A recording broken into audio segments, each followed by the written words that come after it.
Good morning, everybody, and welcome to the South East Perinatal Mental Health webinar for October. Welcome, everybody. Our topic today is on the long-term plan deliverables for perinatal mental health. Now, I'm sure there are some of you joining this morning who were expecting us to be have a focus on provider collaboratives, because that's what we had advertised at last month's webinar. And we had updated it in our communications. But due to the work that's going on both nationally and regionally, it was felt that it would be appropriate to just reschedule that, and we will be doing that webinar in January. So that will take place in the new year. So just as people are joining, please can I remind you of housekeeping? So please make sure that your lines are on mute and turn off your videos unless you are presenting until you're asking questions.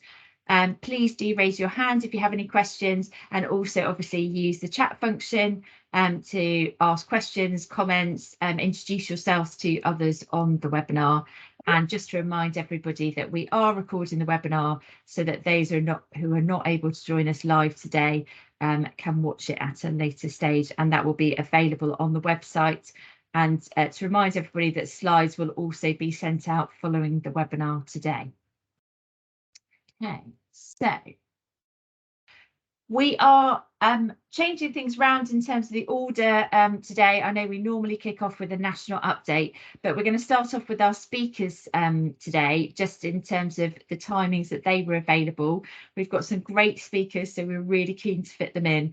So we've got Lottie, who is perinatal mental health peer leader for the NHS, is going to start off proceedings talking about delivering the LTP flexible ambitions and the principles from the co-production group. Then we're joined by Karen Middleton, who will be talking about campaigning for specialist perinatal mental health services.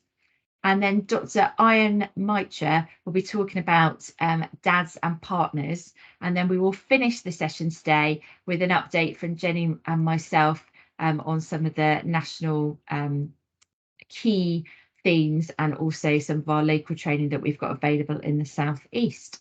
So I will hand over to Jenny at this point, who will introduce our speakers. Good morning, everybody. I must first of all say a huge thank you to all of our speakers who have agreed to talk for us today at really short notice, and I do appreciate it, and so do the rest of the team. So thank you so much. So without further ado, I'm going to hand over to Lottie, who I think within her talk will tell you a little about her role and also some of the work she's been doing within that. So over to you, Lottie. Good morning. My slides. Yeah, so I'm Lottie. Helen is also here. She's going to join me during the questions for this part. So I'm going to be presenting on the principles for implementing the NHS long-term plan. These are guidelines produced by the National Perinatal Mental Health Co-Production Group. Which were written up in a 12-page document. As such, I'm going to explain a little bit about who this co-production group is, and also who I am. I'll also give a very brief description of the long-term plan for anyone who isn't familiar with it, and then I will introduce the principles document. Please may go to the next slide. So this is me. This is an image called The Heat of the Moment.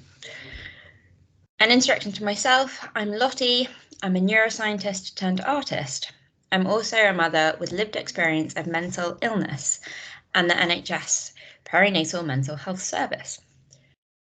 Before becoming pregnant, I received treatment for generalised anxiety disorder, depression, and atypical anorexia. I had some life-changing treatment and largely recovered.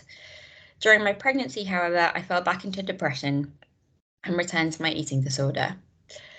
I was referred to the East London Foundation Trust Perinatal Mental Team, where I received some really excellent support. although I have always felt a little out of place as someone who'd been referred with an eating disorder.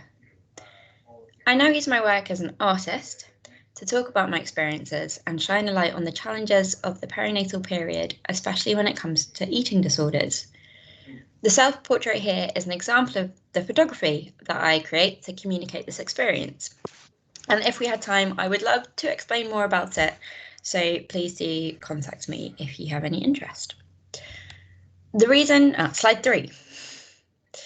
The reason that I don't have time is because I'm not just representing my own experience today, but that of the National Perinatal Mental Health Co-Production Group, of which I am one of 15 members. The co-production group is a group of women with lived experience of moderate, severe, or complex perinatal mental illnesses, all of different sorts. We're also united in having undergone peer leader training. This includes some really important background on the NHS and for example, how services are commissioned and what the limitations are, etc. Following the training, we've been working together with the combined expertise of our insight from the course and our different insights of perinatal mental health to inform the implementation of the long-term plan. Slide 4. For anyone who isn't familiar with this plan, it's a 10-year plan, which was initially published by NHS England in January 2019, and it sets out priorities for healthcare over the next 10 years. When it comes to perinatal mental health, the main commitment was to increase services so that at least 66,000 women and birthing people will be able to access specialist perinatal support by the year 2023 to 24. It also has the following 4 commitments. The first, to increase the duration of care provided by perinatal mental health services to 24 months after birth, as it's currently 12 months. To expand access to evidence-based psychological therapies, to offer partners an assessment of their mental health, and to develop and implement a maternal mental health service. So that's a service for women and birthing people experiencing mental health difficulties arising from trauma or child loss in the maternity, perinatal, neonatal context. The role of the co-production group here was to consider each of these commitments and think from a service user perspective as to why each one is important and what the limitations are, e.g. how we could see ourselves or other birthing people slipping through gaps. These discussions were then used to form guidelines as to how the plan can be best put in place to have the optimal impact. Slide 5. The result is the 12-page document entitled Delivering the Long-Term Plan, Flexible Ambitions, Principles from the National Perinatal Mental Health Co-Production Group, which is clearly a very catchy title. The document, it's 12 pages, so it's not very long. It goes through each of the 4 aims within the plan, presenting quotes on the importance of that aim, quotes from us as service users, and then outlining up to 7 principles for how it should be implemented. Owing to the very brief time available here today, I'm definitely not going to attempt to go through every aim, all 4 aims and all its principles. Instead, I'm going to focus just on the first 3 and pick 1 or 2 principles for each that I can best speak into from my experience. So the aim here isn't to provide a comprehensive description, but to show you why it's really worth paying attention to this document and to encourage you to please look at it in full. It is very short and it's available on the FutureLearn platform, or for those of you who don't have access to this, we will gladly email it to you. If you drop us an email, Helen's email is at the very end. She's probably the best person to ask. Also to note, as you can see here, this is a draft document. The point is, it's a draft for comment. So please do comment and give us feedback from your perspectives, because that's really important. Obviously, the expertise that we have, when it comes together with the expertise that you have, is going to be better. Slide 6. Increasing, so onto the first principle. As I said, I'm going to focus on predominantly on the first 3 aims. So that first one, as a reminder, was increasing services to 24 months postpartum so that people are no longer discharged once their child is 12 months. Why is this important? Well, many reasons. Obviously, women might only get into the service towards the end of the 12 months, but also the 12-month mark is often a very difficult period for birthing parents and families. Women frequently return to work at this time and are very often separated from their child for the first time. As one mother described here, I felt rushed to be discharged. I mentioned my intense anxiety over returning to work and my child going to nursery. I was told all mothers feel this way. My anxieties around the 12-month mark were around weaning my daughter. I expected I would do this when she reached 1. I thought that was what everyone does. But due to a fear of putting on weight, I didn't want to. She is now 2, and although I've been medically advised to wean her, without any support or encouragement, I haven't actually tried. Next slide, slide 7.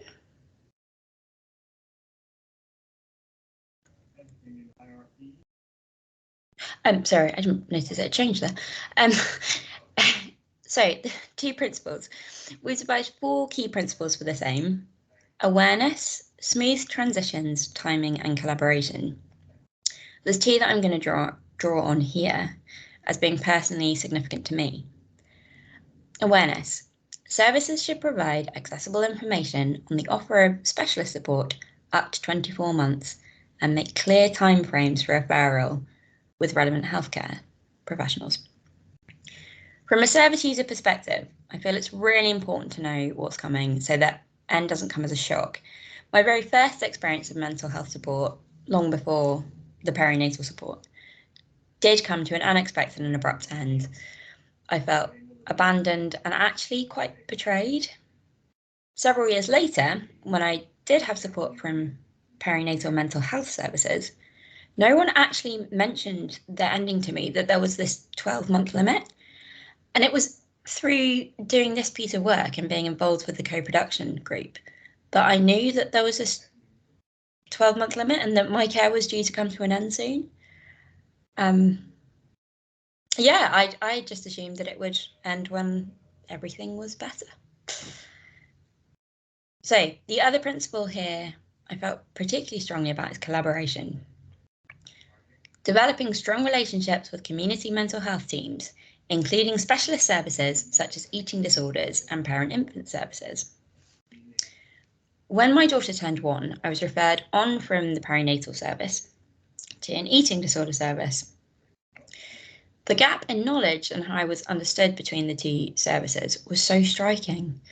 The psychologist I spoke with in perinatal services was quite wary that eating disorders were not her field of expertise. On the other hand, at the eating disorder service, there was no concept of motherhood as being relevant.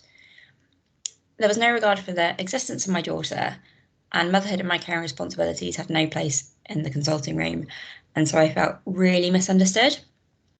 The good thing is that within East London, I know there are now consultations between the eating disorder service and the perinatal service, so I'm optimistic that this is already changing. The next aim, if that's okay, that's the next slide. Increasing access to psychological therapies. Increasing access isn't just about the number of birthing people who get to see a psychologist, but also the time frame in which they can be seen. As one mother explained, under the perinatal team, I was waiting to see a psychologist for 5 months. And in the meantime, everyone was saying, just wait. If there was something earlier, then I might not have been so severe and had to go to an MBU. My experience relates to this in that I had a first referral when I was depressed in pregnancy. Unfortunately, the service was overwhelmed, partly due to COVID, and so I resorted to my own ways of coping, which unfortunately meant returning to eating disorder behaviours. When I decided to tell my midwife some of the things I was doing, I was referred again, and I did get treatment. But the delay meant not only had I returned down a bad path, it also sent me the message that it wasn't good enough to be depressed. I had to also be anorexic. So, yeah, increasing access to psychological therapies in a timely manner is very important. And the principles for this, which is on the next slide, there were 7 that we came up for: compassion, awareness, continuity, family specialist, flexibility, and location. Of these, I've decided to go with flexibility. The flexibility of appointments. That is to say, services should use blended approaches that combine in-person and digital delivery where clinically appropriate. Being able to have appointments online, for me, with the perinatal team, made such a difference. Although I'm based in London, my husband and I have spent a lot of time in Devon because I have parents there, so we can get some support.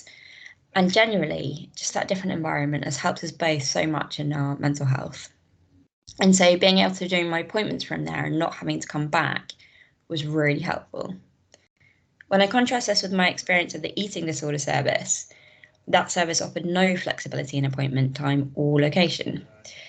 As soon as an outpatient space became available, I was told I had to be present in person the very next Monday afternoon that week, and every week thereafter for 10 weeks. This meant not only did myself and my family have to leave our safe place before we were ready, it also sent the message that I had no longer any agency when it came to my care. There was no more working together. So please continue with the flexibility that I experienced with perinatal, because it made such a difference. It made such a difference to how I perceived the care as well. It did feel like working together. Slide 10, the partner's ambition. This is the ambition to offer partners a mental health assessment. When one partner is having mental health difficulties or has a traumatic birth, it's likely to be traumatizing to the non-birthing parent as well. Often, however, the impact of this trauma can hit much later. The following quote is an example of this from a partner whose baby had been in NICU, in neonatal intensive care. When everything seemed more back to normal, I started to process everything that had happened. All the experiences of the family crisis caught up with me. I needed to seek help, and knowing where to find it was important. When we discussed this aim, we also discussed barriers to partners seeking help, which can include things like fear of social services, because if both parents are seen to not be coping, what does that mean? So please do take a look at these, because those are written up in the document in nice bullet points. And they mention difficulties for same-sex couples. That was we talked about that in the group, because someone had experience of that, and I found that really insightful. Then, okay, the principles for this partner's ambition are on the next slide. These included awareness, timing, flexibility, independence, and peer support. I'm going to elaborate on timing. The offer of support to the partner should be ongoing throughout mum's treatment. This increases the chances of finding an appropriate time for a partner to talk about their feelings honestly. In our family, my husband, like me, had prior experience of mental health difficulties before we had a child. By the time our daughter was about 9 months, it was clear he was struggling again, although the exact timing is a complete blur to me. Somehow we did know about self-referral to talking therapies, but either he felt too okay or too bad to do it. It was shortly after our daughter's first birthday that it reached a tipping point. We ended up at the GP with my husband being signed off from work and too unwell to do some aspects of our daughter's care. And the thing is, because this was just after her birthday, even when eventually doing the self-referral, there was no kind of box to tick to say, yeah, I have a child, she's just turned 1. He was just kind of out of that gap. So to be offered assessments throughout and not just at the very beginning, I think is really important for partners. The last aim I'm going to touch on briefly. That's the next slide. And this is implementing maternal mental health services. That's the specialist assessment and evidence-based psychology interventions for women experiencing mental health difficulties arising from or related to trauma or loss. I suspect many of you are aware that last week was Baby Loss Awareness Week. The stories of loss that were shared were heartbreaking, but parents with experience of loss have too often been falling through the gaps. I think some of this is exemplified by the following quote. My experience of my little girl passing away was traumatic enough, and sensitive comments were said from people and professionals. Those comments never leave you. They add to your trauma and memories forever. Once my daughter was born, there was very little support for parents like us. I had our bereavement midwife, but that was it. I only recently got help, which is nearly 4 years on. The aim to have a maternal mental health service is clearly incredibly important. It's not something that I can speak into personally, and so for this one, I'm going to reiterate my request that you please go to the document to have a look. I have one more slide, and that's just to say thank you for all the great work that you've been doing in perinatal mental health. I hope a lot of that came across, that there have been lots of positive experiences, and personally I've had lots of positive experiences. So thank you so much. And also to remind you to look at the document on the Future Learn platform or to email Helen at nhs.net. Helen, I'm scared to say her surname because I don't know quite how to pronounce it, but that's how to get it. Thank you. Thanks, Lottie. Thank you so much, Lottie. I was trying to do applause and ended up putting my hand up, so I will just applaud you now. Thank you. I think we're getting very much to the sort of sharp end of the implementation of the long-term plan now, and so I think it's really timely that we've got this document and we can really all take some time to have a look at it and to really think about what these ambitions mean, because sometimes it can feel a bit tick boxy, but when you get those human stories underpinning it, I think it all comes alive again and makes us remember exactly why we're trying to do what we're doing and change these services to pick up all the issues that you've really wonderfully articulated there. So thank you so much. I think for questions for Lottie and Helen, could I do the usual and ask if they can be put into the chat? Is that okay? And are you two okay to answer anything that comes up via the chat? Of course. Thank you. So I am going to move us on to our next speaker, who is Karen Middleton from the Maternal Mental Health Alliance. And I must say, Karen, you are such a professional at this, sort of swerving in at 3 minutes to your presentation and making us all a little nervous, but it's lovely to have you. And also I need to apologise for ambushing you only a week ago to see if you were able to come and do this for us. And thank you so much that you said yes. We're incredibly grateful, as we are to all of the speakers today. So without further ado, I'll hand over to you, Karen, who's going to talk about campaigning for our specialist perinatal mental health services.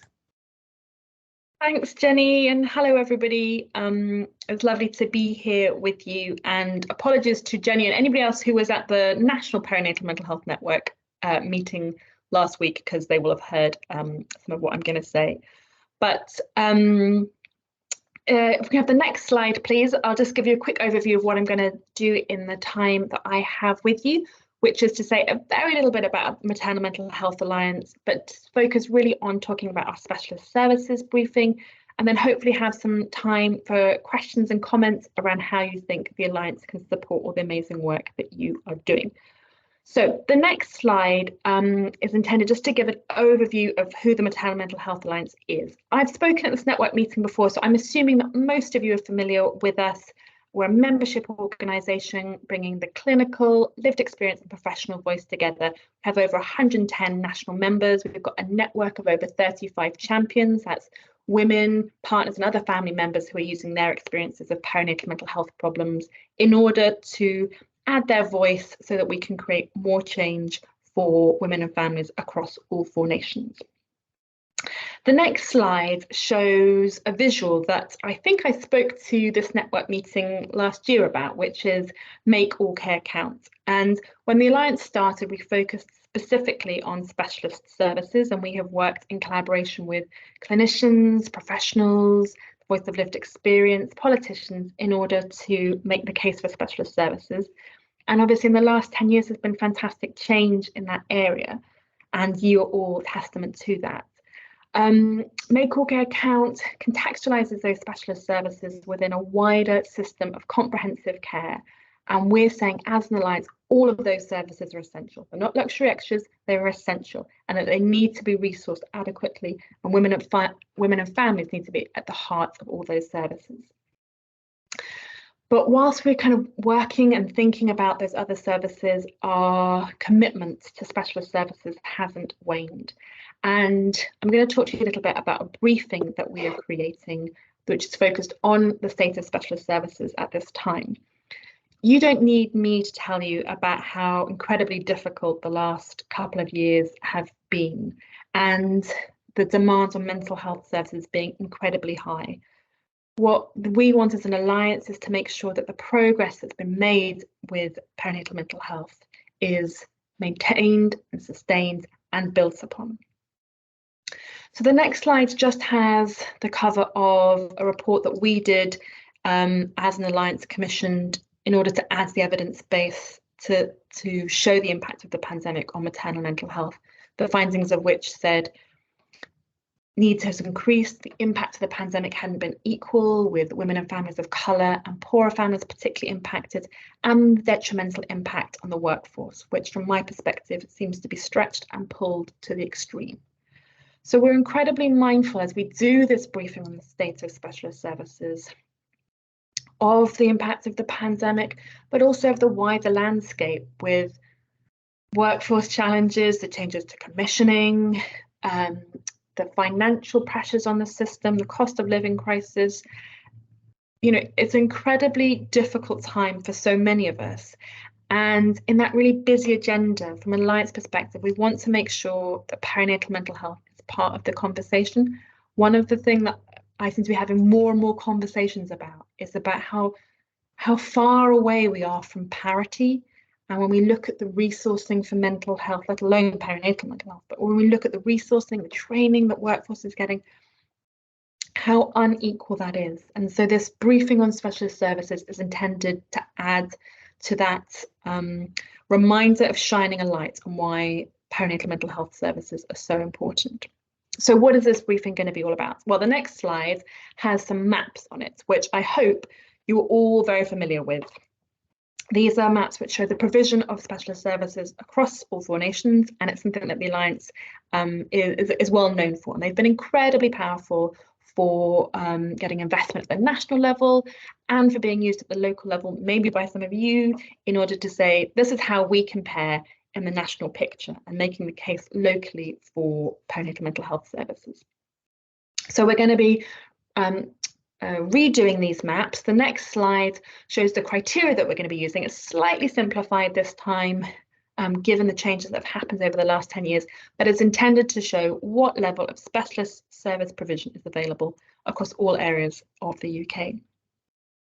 But I know that the theme of your meeting today is about the long-term plan. So the next slide is showing a question that's also within the survey around the long-term plan ambitions. Obviously, this is just for the England-only teams because you have these additional quality ambitions to be aiming for, and we want to celebrate where there's been progress on that and recognise what's being achieved, but also from the conversations I'm having with different stakeholders and contacts, some of the challenges that are clearly happening at the local level. I know kind of nationally it's been said that it's about a year behind those ambitions, but there are challenges to do with funding and teams having to be making the case for why those services are so important in order to meet the ambitions and to be able to support the women and families in your locality. So this question within the survey is intended to really understand whether there's been progress and to what extent, or whether there isn't funding, there isn't start date for being able to work towards those ambitions. The next slide just takes us back to the maps, but I really want to just focus on that last one, which we were in the process of verifying the data just as we went into the pandemic, when clearly it wasn't appropriate to be still collecting that data. But I wanted to show that because the reason that these maps have been so powerful is for having data for all of the areas, and I'm really keen to make sure that we have data for all areas in order to understand and to acknowledge all the hard work that you are doing and to be able to reflect that within our map. So when I was speaking to the national network meeting last week, I had a slide which got called naming and shaming. I was intending for more of a gentle nudge, but it said the areas where we haven't yet had a response to the survey. If you can just have the next slide. Within the Southeast network, I think, and forgive my geography here, I think the only team that hopefully exists in this network is Southwest Surrey. If I'm right in my geography and somebody is from that area is here at this meeting, I don't think we've had a response from somebody in from your teams yet, and I'd love to be able to make sure we have that in order to be able to reflect it in the maps and in the briefing. Survey super short, there's a link to it there, my email address is there, I can also pop that in the chat. And if there's anybody here who's thinking, oh, you've had something from my area, I wasn't aware of that, and you just want to check what was said, again, please do reach out so I can share what's been submitted, and we can make sure that that is accurate. So those are two bits of data that we're collecting for this briefing about the state of specialist services. The next slide just gives a snapshot of the third area, which is around funding. So this isn't going to be done by that survey that I've just mentioned. It is being done by a Freedom of Information request to mental health trusts across all areas. And the idea behind this is picking up on that point I made around some of the risks that I and others in the Alliance are hearing about funding intended for specialist community teams not actually being spent in that area. And we know there's, as I said, massive pressures on the system. But it's really important from an Alliance perspective that we are making the case for perinatal mental health. And so this FOI is intended to better understand that funding picture. So those are the three pieces of data that we're collecting, but I'm fully aware that that data will not bring out all the nuances of some of the issues, whether those are opportunities or risks that is being faced by specialist services at this time. So Jenny was talking just as I joined around the power of the human voice, and so we want to make sure that the voice of lived experience also features in our briefing, and that we'll also be looking at how illustrative examples can be used to help to bring out some of the things where we won't have the data to show it, but in the realities of what's happening on the ground, we want to make sure that we're shining a light on those. And so if there are kind of things that you particularly think should be mentioned in that briefing and that you want to make sure are covered, then hopefully that can be part of the conversation that we're having today. So before I pause and kind of have an opportunity for questions or comments, I thought maybe it's just helpful to say a little bit more about other things that the Alliance is doing, which hopefully contextualizes this briefing. So one of the other changes that I talked about earlier was about the changes to commissioning landscape. And so the Alliance is planning on doing a briefing about perinatal mental health to ICSs in order to be appealing, as ever, to hearts and minds. Our external evaluations have always talked about the way that the Alliance has helped to contribute to change within perinatal mental health. It's about talking to hearts and minds. And so that briefing is intended to make sure that all areas in this changing commissioning landscape, from what I'm hearing is, challenging and confusing in some localities, to make sure that the needs of women and families are absolutely heard. And the other piece of work that we want to do as an alliance is to listen. So to listen to the needs of women and families and listen to the workforce, again, to understand what is happening and better be able to say what else is needed on top of the ambitions and the work that is already taking place. So those are kind of some of the things that we're planning, and hopefully will be supportive of all the work that you're doing within your teams. The final slide that I have has a couple of suggested questions, but I'm really open to other comments. So reiterating that point that I was making, if there's anything that you think that briefing really needs to cover, really keen to hear those suggestions, but also just any other thoughts that you have about the ways that the Alliance can help support specialist services and the work that you're doing. I'm really keen to hear them. So thank you for your time, and I'll pause there. That's fantastic, Karen. Thank you so much. But this is all obviously completely relevant to everything that we're doing. I don't know if anybody in the audience has any questions, but there's a couple have sprung to my mind while people might want to think about their own questions. I'm aware we could have situations where the map could be green for a service and it's having the right amount of funding. But if there's a lot of recruitment issues, it might not feel like a green service to the woman on the receiving end. You know, if they're having to wait a long time to be seen, or being held on video or telephone, or whatever it might be, the way teams are having to stretch and flex to cope with demand. So is that able to be captured in any way? So I think that's an example of where I think the narrative will help pick that up. So actually, with the central perinatal team at NHS England, the last conversation I had with them was kind of asking particularly what you're saying about kind of referrals and waiting times, and asking, is that data being collected? One, is that data being collected? And then I guess secondly, is it publicly available? And my understanding is that data isn't being consistently collected. So we aren't going to be collecting that in this briefing, but it will be one of the points that we're making around about the importance of data, really, and why that helps to show that nuance behind a green map. And then I guess the other point that I would make is, as an alliance, we are one of our kind of stakeholder important relations is the Perinatal Equality Network within the Royal College of Psychiatrists, and really encouraging those community standards to be as ambitious as possible. And part of the conversation we've had in the context of the long-term plan is how that plan is reflected in the quality standards. And so because the mapping, the reason I'm saying that, the mapping that we do uses those PQN standards. So from an alliance perspective, we want those quality standards to be ambitious, to then kind of pull out that point that you're making, Jenny, around green can make it look like it's all okay, but actually we know that it's much more complicated and nuanced than that. Yeah, thank you. And Liz will probably tell me if I can. Have I got time for another question, Liz?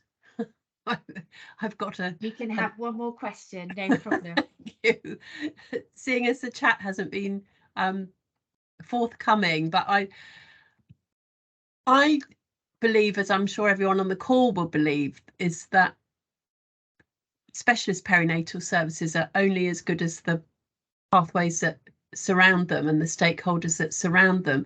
So in terms of other ways that the Maternal Mental Health Alliance can support specialist services, is there any view about perhaps mapping the specialist midwifery and health visitor provision at a later date, because obviously there's a lot of variance, and those groups are invaluable to the work we do, and you know, and when they're good, it's like having another another arm or something, isn't it? They're so amazingly integrated and supportive of the perinatal mental health agenda.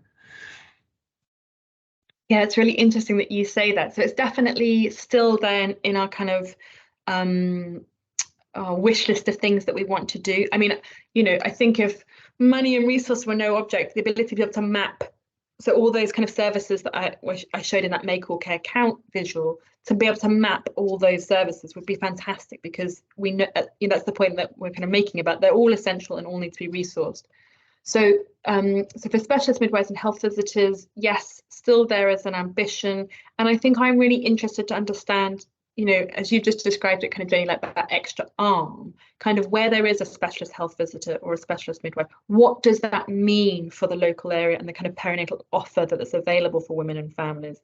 And do we see, you know, better, do we see more local buy-in, for example? Do we see, you know, increased training for the non-specialist health visitors and midwives? And so I think that would be a really interesting piece of work. So yeah, kind of whether that's the Alliance or one of our members, is definitely something that I have been talking about regularly with people. So I hope it's be something we can do soon. Thank you so much, Karen. Thank you. And yeah, sorry for the ambush last week, but you it's took lovely it very to be well. Here. Thanks everybody. Okay, so we're moving on again, and we're very lucky to have Ayan to talk to us. We've talked about dads and partners before, but I've heard Ayan's talk, and I think it covers something really a bit different about the importance of us getting it right for dads and partners. So I'm not going to give anything away, but I shall hand over to you, Ayan. So thank you very much for coming to talk to us, and I'll hand over to you now. Thanks for having me. Hi everyone, my name's Ayan Mitra, and I'm ST5, which means higher trainee or specialist registrar, working with the perinatal team based in Melbury Lodge in Winchester. I spend time working between the community and 1 day on the mother and baby unit. Of course, the focus of perinatal mental health is based on mother and baby. However, there is growing evidence to suggest the vulnerability of dads during the perinatal period. This presentation is a part of my journey in exploring this and also looking to contribute to improvements in the service and in keeping with the long-term plan as well. Next slide, please. Oh, lovely. Okay, so usually I like to have a bit of fun and do a little quiz here, asking what the main difference is between the two groups on the left and the right. I'm not going to do that this time because we're lower on time. In essence, the ones on the left, as you might have guessed, do the deed and have nothing to do with raising their offspring. Next slide, please. The ones on the right are invested fathers, and the reasons for this are felt to be, well, two predominantly. One is that we have enormous brains compared to other mammals. Our brains are 6 times larger compared to our bodies, compared to other mammals. Next slide, please. And the other is that we are now bipedal. So around 1.89 million years ago, we went from 4 legs to 2 legs. Can we do the next slide, please? So anthropological studies and the study of evolution have suggested that as we tried to run faster on 2 legs, the birth canals narrowed. And because of our big brains, we have big heads, resulting in our babies being born earlier in their development, or should I say, underbaked. Babies become more vulnerable as a result and require more care. Look at the gorilla's birth canal. Their newborns come out more developed. Have you ever seen videos of them climbing a tree after just a few days of birth? Next slide, please. So around 500,000 years ago, males evolved to become involved in rearing their young, including biological changes, which we'll examine later. This was because of the vulnerability of our underbaked young, believed to be. Before this time, it's believed that fathers were not involved in the rearing of their young, and the young were raised by mothers and their female kin. If the estimated date from the first figure from 1.89 million years ago is correct, it only took 1.39 million years for dads to get involved. Only 5% of mammals have fathers who are involved and invested in parenting.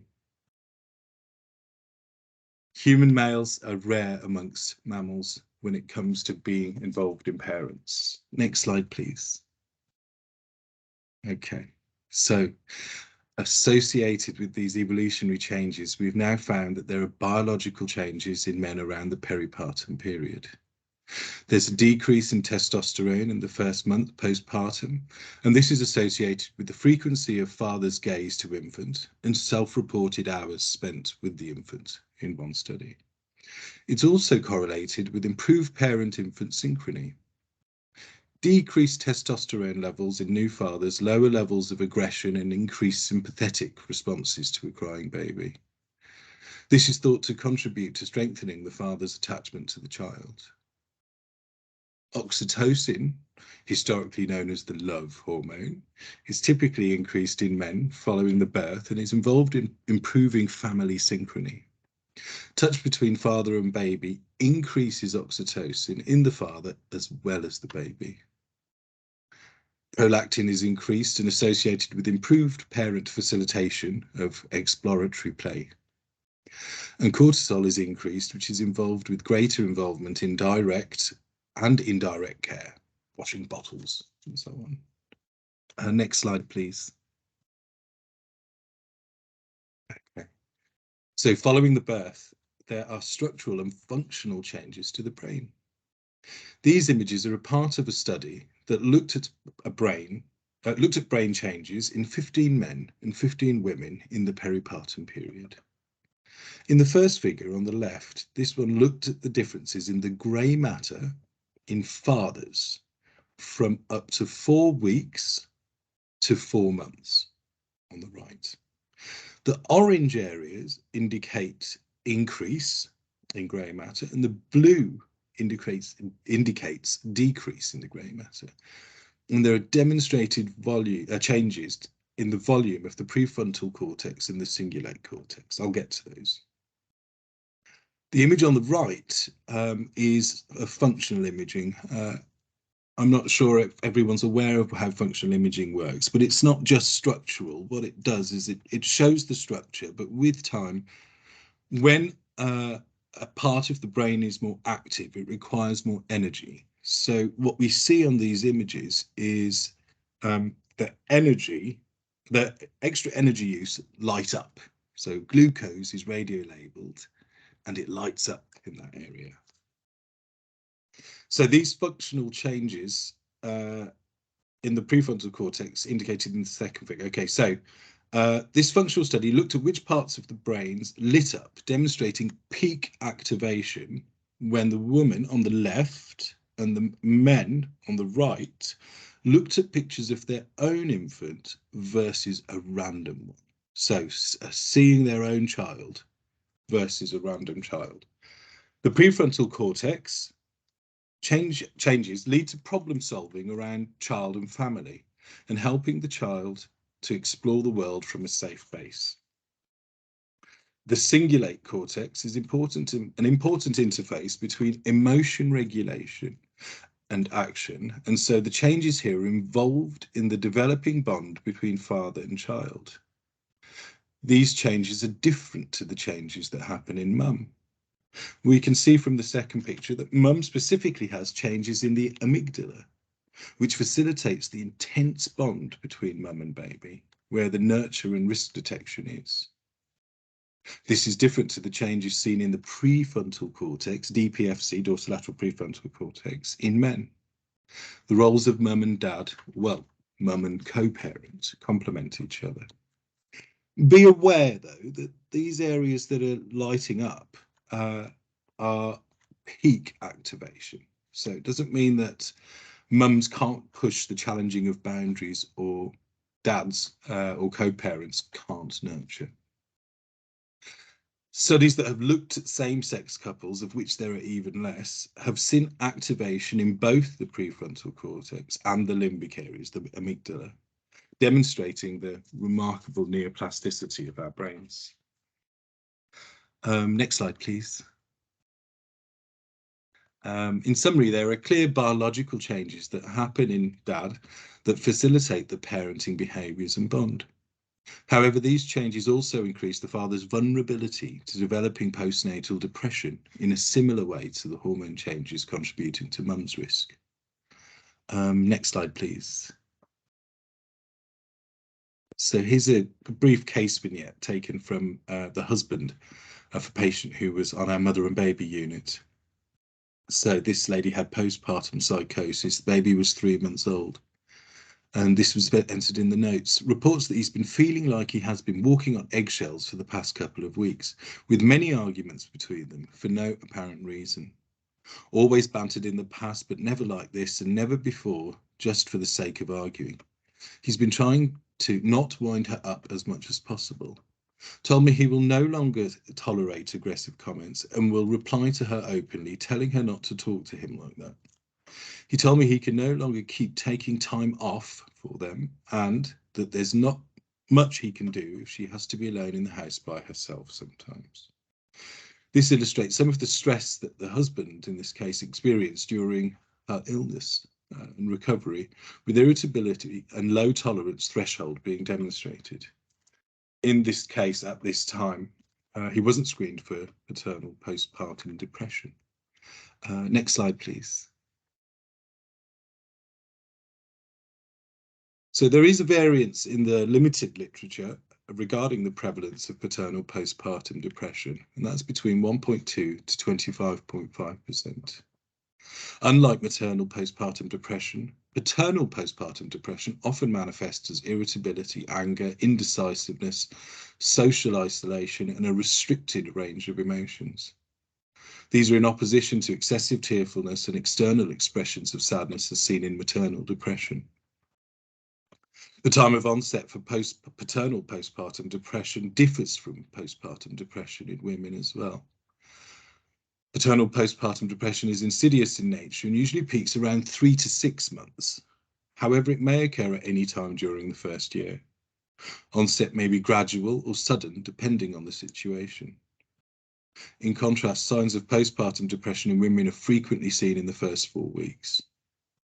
Paternal postpartum depression is often comorbid with pre-existing mental health conditions such as anxiety or OCD. Partner postnatal depression, yes, that's my notes gone bad. If mum has postnatal depression, 24 to 50% of dads have been shown to suffer paternal postpartum depression in some studies, and it often follows the recovery of postpartum depression in the mother. Next slide, please. This one's briefly about some rating scales, but I don't want to go on about them in this. This is the EPDS, which is validated in men, but we won't go into this now. If we could go to the next slide, please. This is the Gotland Male Depression Scale. I mean, this was of interest because one of the other things that men tend to do in depression that's different to women is turn to substances and alcohol, which of course can change risks massively for partner as well as child and the health of the father. Next slide, please. So in addition to the biological causes, psychosocial risk factors also contribute to paternal postpartum depression. Though of course it's not clearly exclusive to men. So of course the changes in the lifestyle. I mean, let alone the things that happen anyway, the biological, psychological, social, financial changes. There's a huge change in the difference between the dynamic in the relationship, and also fathers have more difficulty developing the attachment to the child for biological, at the very least, reasons. It comes later. Of course, for both mum and dad, if they've had poor role models in their lives before, the social supports and networks, and that's something in a lot of the sort of fathers surveys in different national networks have talked about, is feeling excluded from the mother-infant bonding. And we talked about if the risk if mum suffered with postnatal depression. Next slide, please. Okay, so yes, I mean, these are some of the other sort of studies that are newly coming out, studying the role of father. They do have a different role to mother, as I thought was quite well evidenced in the peak activation picture, where the intense bond is obviously very different, and it's a much different experience for mum. But dads and partners, we will get to that, why I keep saying partners, is to sort of be the first exposure to the world outside of mum, to be the first one to help the child to challenge boundaries, the first sort of social interaction, as well as the attachment they have with the father. Of course, if the father's mental health is also compromised, or compromised when mum is well, that has a big impact on mum, on baby, and the rest of the family. Studies have shown, this is in addition to maternal mental health, but if paternal mental health is affected, it has problems with, means there'll be problems for children emotionally and behaviourally later on. It disturbs the child's development in the secure attachment, of course. There'll be more conflict in the relationship, let alone the risks we're very worried about in people with mental health problems and substance misuse problems.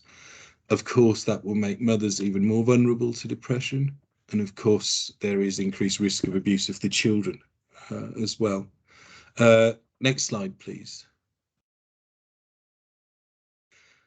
So prevention and intervention. One of the things that's really obvious is it's much harder for mum, and that's usually the attitude of dad, and is a barrier for them sort of getting help and being mindful of that, which is a much broader conversation, but it's important that they are aware of postpartum depression. Some of the studies looking at trying to break those walls down are about marketing specifically to dads, the stigma where men feel we should suck it up and just stay strong and we're fine, and not wanting to talk about anything. I think psychoeducation is really important in that way, because of the costs on family and mum and baby. We're addressing support for partners with the LTP, and we will keep going forward with that. Education programs are really important, and hug your baby. I've thrown that in there because baby hugging is great for oxytocin, and oxytocin's a wonderful antidepressant. We won't go into the role for CMHD. We've got plans there, but we're looking at getting the support for fathers. And of course, it shouldn't be people restricted only to perinatal mental health. It should be all families, which is why it's worth looking at what the health visitors are doing and the midwives are doing. Different rating scale according to genders. Next slide, please. Okay, so we are screening. I'm sure you'll have done some work on the perinatal pathway, so I won't talk about that, Jenny. And signposting. Next screen, please. Yeah, LTP. I'm speaking to the converted, so next slide, please. Yes, so I mean, this is a bit more about fathers because, well, the majority of co-parents are fathers, but yes, there's a silence in the literature, and I think this is something about the sort of societal and cultural world we've come from, where there have been more gender-defined roles, and you know, those walls are coming down now, and historically, yeah, men have little input into their children's lives. And of course it's not the same as mums, but there is a role, there is a helpful role that will benefit both mum and baby. The mum and dad are the first introduction to the world for this child. Our dad's undermined historically, or even underused. Paternity leave is something that could be looked at later on as well. I mean, that will also increase domestic inequality, address cross-generational attitudes, decrease mothering tax. I won't go on about that, but I think that makes sense if fathers spend more time with their children. Next slide, please. Oh, this is a lovely video, but I don't think we'll have time for it. But it talks about things from even a systemic approach. Okay, mum is life is affected most. Who's their first backup outside of services? Partner. What about the kids? What about the extended family? How's little Tommy going to feel now he's been knocked off his perch, now that baby Kelly's born? That has a huge impact in the family dynamic. I really recommend watching this video. If you get all the slides, it's a really good video by NHS England. Very inspirational. Next slide, please. Yes, there's even less literature about LGBTQ communities, but encouragingly, there has been some studies on same-sex partnerships in dads that I've seen that have shown that remarkable neuroplasticity, which basically means one takes on the maternal role, one takes on the father, one has the limbic amygdala activation and the other has the prefrontal cortex activation, but we need more and more studies. Next slide, please. Next slide, there's some references and one little final slide. There we go. Lovely, we're done. I hope that was helpful. Thank you.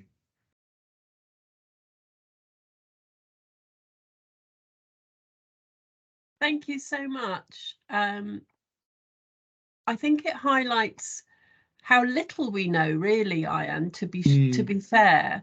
And there's a couple of questions in the chat, if you don't mind taking those. Yeah. One about the Gotland scale. But yeah, I think it if you don't mind answering those, that would be great. Yes. Yes, so very interesting and great to have more data. Any view on screening tools for men? Yes, so there's these Gotland male depression scale, and there's also another one called the MD something another male depression scale. I've spent a bit of time actually looking through this, and I spoke to Jenny about it when we were looking at the perinatal pathways. These aren't validated yet. And that's why we've been sticking to PHQ and GAD, and also you know, there's an ever-changing sort of face of what a parent is. So they've not been validated in that way. So I think EPDS has got some promising data, but I think it's something that can be explored further and become validated once we've got more information on postpartum depression in men or co-partners, and I think that's yeah, that will come with time. That will come with time. The next one, we provide a monthly support group for. Oh, hang on, I've got a monthly support group. Where am I? I'm completely lost. I think dads, more of a statement than a question, to be fair. Oh, lovely. Okay, yeah, this is really good. Yes, we do the same as well. We do evenings and peer support, and our nursery nurses do a lot of work with our dads as well, which is really good. And there's a carers clinic on our mother and baby unit. So any other questions? Is there any evidence to suggest partners who take shared parental leave are at lower risk of developing PND? I would doubt there's any evidence, but it's something that would be really helpful. Everybody wins, including child, if we're looking after the health of both mum and dad, or mum and partner. Yeah. Any other questions? Yeah, I was just going to say, Ian, that thank you again. Thank you so much. I think it just brings in another angle to this and just sort of consolidates why it's so important. If there are any other questions for Ian, can I just ask that you pop it in the chat? And are you okay just to check the chat and I'll answer in the chat, Ian, if anything comes up? Yeah, sure, absolutely. Lovely, thank you. So we're going to go into the national update, and Ian's talk leads me seamlessly into talking about the pilot for the Perinatal Pathways tool, which you'd almost think we'd planned it, wouldn't you? So as Ian briefly touched on, and a lot of you on the call will know, we have developed a tool that helps to triage dads and partners to the right part of the perinatal pathway using PHQ9 and the GAD. What we need are some more specialist perinatal mental health services to become part of the pilot, because I think this could be quite an easy fix for the dads and partners' ambition under the long-term plan. So if there are any specialist teams out there who haven't contacted us yet, who would still like to be part of this pilot, please do get in touch. The email is on there for the regional team. So just email there, email me if you've got my email, and yeah, come join in, because I think it would be great to prove the concept, and we're all still learning together. So I think sort of finding out the wins, the loses of using it will all feed into the national programme and help us to develop the best response we can for dads and partners. And just to say, the reason we stuck with the PHQ9 and the GAD is because we didn't want it to be too gendered, because obviously partners are much more than just people that identify as male these days. So we needed to make sure it was inclusive. So yeah, if anybody is still hasn't been in touch that would like to be part of the pilot, please get in touch. Okay, after that quick plug, I'm going to hand you back to Liz for the national update. Thank you very much, Jenny. That takes us on nicely, seamlessly again to the partner's ambition. So as Jenny said, I think the Pathways tool will be a real opportunity to capture some of that information in terms of signposting dads and partners.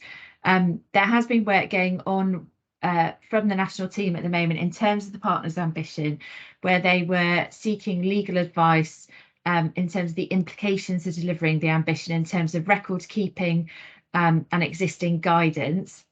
The national team have been consulting with both clinical and regional leads as well to understand where we stand in terms of capturing notes and the record keeping when dads are assessed. And there is currently an updated frequently asked questions and guidance document being drafted that will soon be published on the Futures NHS collaboration platform. So as soon as we have that, we will obviously share that in comms, and the national team will obviously share it widely as well. So watch this space, it's coming. So in terms of other updates, So maternal mental health services, the fantastic news is that as of July 2022, 32 maternal mental health services have accepted women onto caseload. So we're well on the way to developing our maternal mental health services across the whole of England. There have been various workshops to date in terms of their progress and key aspects of the maternal mental health services. And there are some forthcoming webinars also due to take place. There will be a workshop to support the MMHS in promoting their service and supporting appropriate referrals. So thinking about the comm strategy that you all need in terms of making your referrers aware of what is on offer from the maternal mental health services, and we're waiting for that date to be confirmed, but again we will share that with you once we have it. There is also currently a review of the MMHS implementation considerations guidance, so that's a piece of work in progress. In terms of the psychological therapies, there was a great webinar held nationally on the 28th of September, and it's really just to draw your attention to that. If you weren't able to join on the day, all the actual recording and the slides are now available on the collaboration platform, so please do have a look at that. In terms of sequence, the latest performance data, which is obviously we're always a couple of months behind, so that was the June data, shows that 35% of women are receiving 2 or more paired outcome measures. Obviously the national target in terms of the sequin is 40%, and I think, as Jenny and I have often said before on these webinars, the 40% target is still really low. So it's really important that we do that push, that we're certainly hitting that target in terms of the sequin, but we should be overachieving. So just a little plug for that. And then in terms of the national benchmarking survey, which we've also spoken about at previous webinars, so that's the survey of the 0 to 5 mental health services. So the bespoke provider reports are being circulated in November, so next month. The regional reports will also be circulated, and then there's the opportunity for regional presentations on request as well. So just to remind you and update you of that. So in terms of what's coming soon, I feel like I'm at the cinema in terms of what the preview of what's next.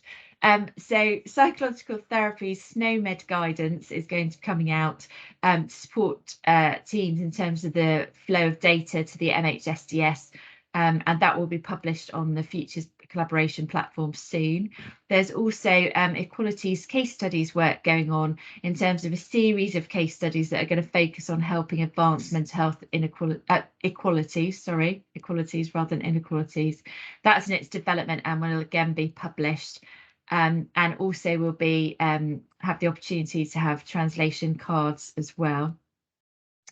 For the expansion to 24 months, there is a national webinar taking place on the 28th of November to support the implementation of the ambition. So please do sign up for that. And then there is also a planned data quality webinar in the new year on the 18th of January. So again, look out for the national communications on that. Please sign up for that. And there will also be comms coming out from your regional teams. We will be cascading that within the South East. So, as many of you will be aware, particularly those working on the mother and baby units, NHS WebBeds, which has been was developed and hosted by ourselves in what was Wessex and then the South East over the last, however many years, has now been in that transition phase, moving over to the capacity planning management system being held nationally. Many of you will have been involved in those meetings in terms of that development and transition, and the new system went live on Monday, so that's fantastic news. And I'd really like to take the opportunity to do 2 big thank yous actually. One, the first and most importantly, to Yvette Garden, who is has been managing WebBeds as a system for the last few years for us, does all the work and the housekeeping behind the scenes, and has been the point of contact for WebBeds. So thank you, a massive thank you to Yvette for all her work on that.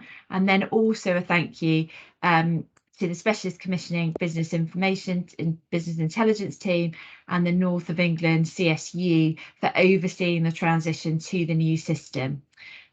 So the new look The link is on the slide, but also to let you know that if you went to the WebBeds link that you may already have, it will take you through to the new website.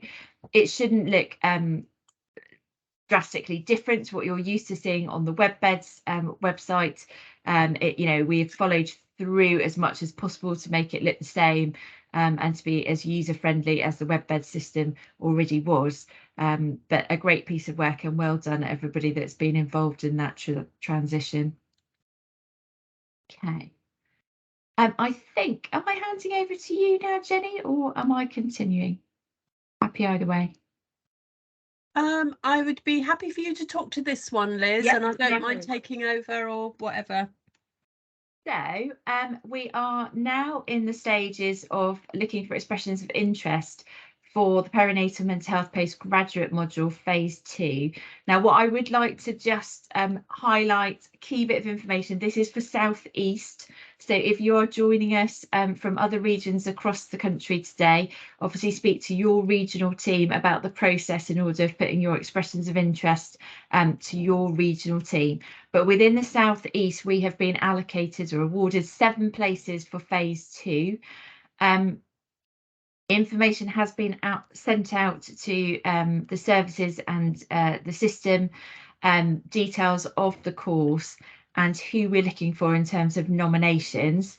The dates have been confirmed, and so on the slide here. I appreciate this slide has a lot of information, and it's really to say go back to this slide when the slide pack comes out. If you are interested in putting in an expression of interest, it must go through service managers. So please, can we make sure that that happens rather than directly applying to us? And the deadline for the regional nominations through your service managers is Tuesday, the 15th of November at noon.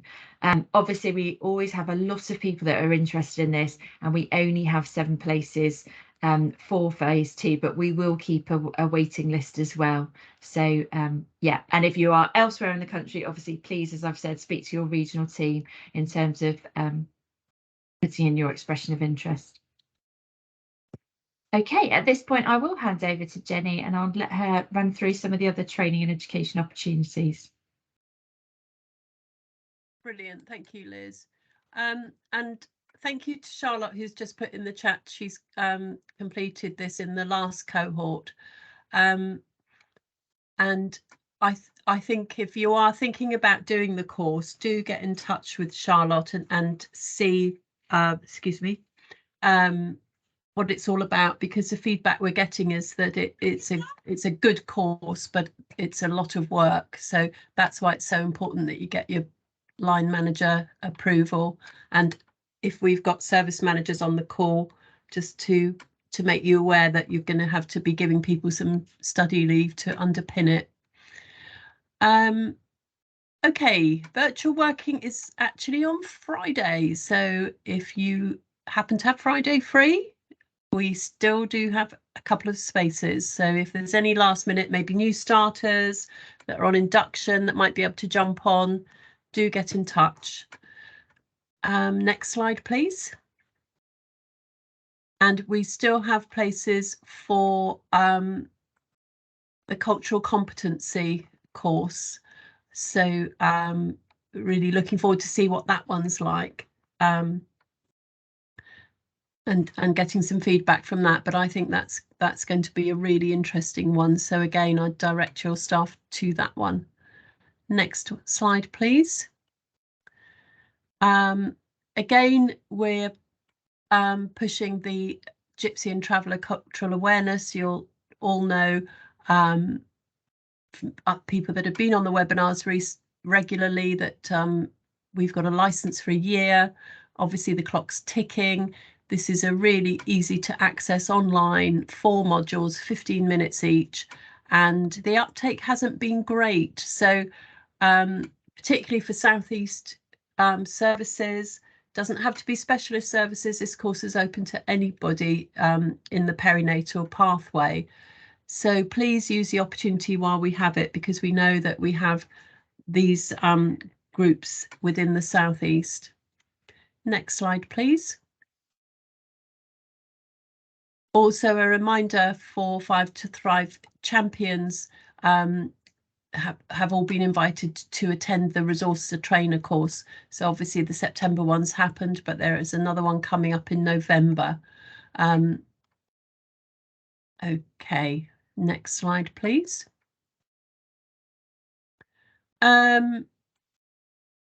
Liz, do you want to come back in on this one? Can I come back in on this one? Yeah, please do.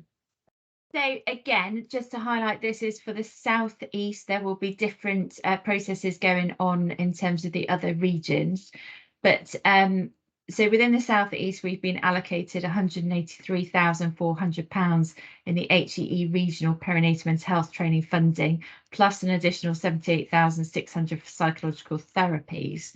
So it was agreed at our mental health strategy and transformation board in July that we would continue to host the education and training at a regional level through our Perinatal Mental Health Academy. As we will all know, this is due to be the last year of planned national training investment. We were due to have a meeting to finalise the education and training in September, but due to the national period of mourning, that had to be rescheduled. So our meeting took place in the 5th of October, and then we've since asked service leads, the specialist service leads, to come back to us in terms of their training requests and requirements following a kind of a needs analysis. So the deadline for that was on Monday, and so we should now be in receipt of all the service training requests. I think that we have got a couple of gaps that we're waiting for. We have already started to review those training requests, and then we will be coming back to service leads to finalise the training and education provision at the Perinatal Mental Health Community of Practice. That's a South East meeting, obviously, on the 1st of November. So just to let people know, that is in process, and obviously once finalised, we will then be out advertising courses, as we have done and have just done earlier in the webinar. So I guess just to plug again that all the training and education that we have shown in the last few slides, that is what's available to the South East. Please do get in touch with your regional teams if you are joining us from elsewhere in the country today. Okay, so without further ado, just to say that the next webinar is on the 16th of November, and we will be focusing on cultural diversity within the perinatal period. And then following that, the last webinar of the year, which sounds scary, I don't know where this year has gone, will be on the 14th of December. So we look forward to seeing you in November. And as always, just to let you know that the recordings of previous webinars and this one will be uploaded onto the website, and the slides will be circulated following the webinar early next week. So thank you very much all for joining us today. I'm amazed we never normally finish this early. 11:22 gives you 8 minutes to get a comfort break and a coffee before your next meeting. But thank you all, and we look forward to seeing you in November. Bye-bye.